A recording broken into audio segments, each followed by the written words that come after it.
Hello बच्चों, कैसे हो। आज मैं आपके लिए एक जाना पहचाना टॉपिक लेकर आई हूँ, भाषा, लिपि और व्याकरण का। ठीक है, तो सबसे पहले मैं आपको भाषा के बारे में बताती हूँ। देखो बच्चों, भाषा क्या है। भाषा मीन्स लैंग्वेज। जब हम अपनी बात दूसरों के सामने कहते हैं और दूसरों की बात को समझते हैं, तो उसके लिए कोई ना कोई चीज़ तो होनी चाहिए ना। ठीक है, कोई ना कोई माध्यम तो होना चाहिए ना। तो वो जो माध्यम है, यानी कि अपनी बात को दूसरों से कहने का और दूसरों की बात को समझने का, तो बच्चों यही भाषा है। ठीक है, अब मैं बात करती हूँ भाषा के दो रूप की। तो भाषा के दो रूप हैं, मौखिक और लिखित। मौखिक मतलब जिसमें आप अपनी बात को सिर्फ बोलकर सामने वाले को समझा रहे हैं, और लिखित में अपनी बात को समझाने के लिए आपको वही चीज़ लिखनी पड़ती है। तो यही है भाषा के दो रूप, मौखिक और लिखित। जिसमें आप अपनी बात बोलकर समझाते हैं वो भाषा का मौखिक रूप, और जिसमें अपनी बात लिखकर समझाते हैं वो है भाषा का लिखित रूप। ठीक है, अब हमारे इंडिया में या अदर कंट्री में सभी जो लोग हैं वो हिंदी भाषा का तो प्रयोग नहीं करते होंगे ना, तो वो अलग अलग भाषाओं का प्रयोग करते हैं।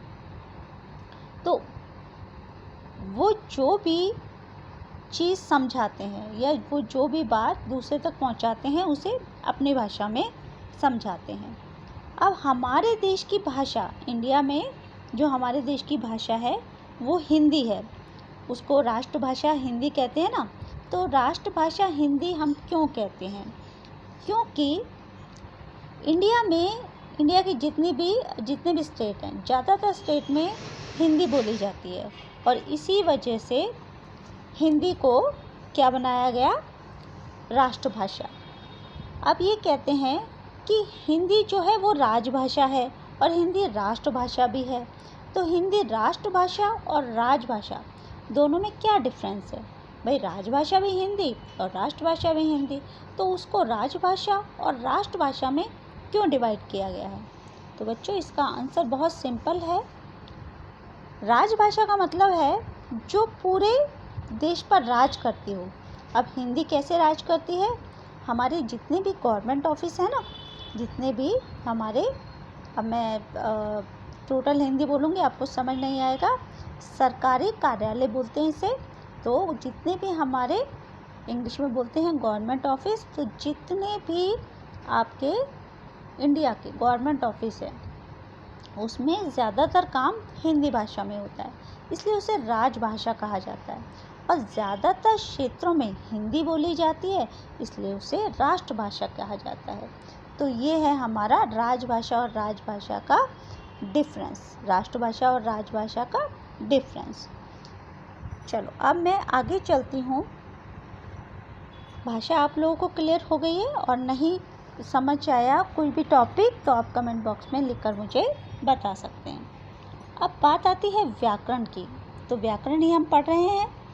आपने देखा होगा हम अपनी बात को दो तरह से कहते हैं, एक तो बोलकर और लिखकर। जब हम बोलकर अपनी बात को बोलते हैं तो हम कुछ भी बोल देते हैं और सामने वाले को बात समझ आ जाती है। लेकिन जब हम लिखकर अपनी बात समझाते हैं तो हमें शुद्ध भाषा में लिखना पड़ता है ना। तो ये भाषा को जो शुद्ध करने का काम करता है वो है व्याकरण। ठीक है, एक एग्जाम्पल आपको देती हूँ, एक वाक्य में आपको बताती हूँ। मेरा लगता पढ़ाई में मन नहीं है। ठीक है, बात तो ठीक है, लेकिन उसको शुद्ध भाषा में नहीं लिखा गया, यानी यहाँ पर व्याकरण का प्रयोग नहीं किया गया। तो मैं अब इसे व्याकरण के अनुसार शुद्ध करती हूँ। मेरा मन पढ़ाई में नहीं लगता है। सेकेंड, एक और एग्जाम्पल देख लो। हम विद्यालय जाऊँगा। नहीं, ये वैसे तो सेंटेंस है, वाक्य है, लेकिन शुद्ध वाक्य नहीं है। तो व्याकरण का अगर मैं इसमें प्रयोग करती हूँ तो मैं कहती हूँ हम विद्यालय जाएंगे। तो जहाँ पर हम भाषा को लिखने के लिए उसकी शुद्धता की जांच करते हैं, यानी कि भाषा को हम एक सीक्वेंस में लिखते हैं, यानी जो शब्द पहले आना है हम वही लिखेंगे। ठीक है, तो वो कहलाता है आपका व्याकरण।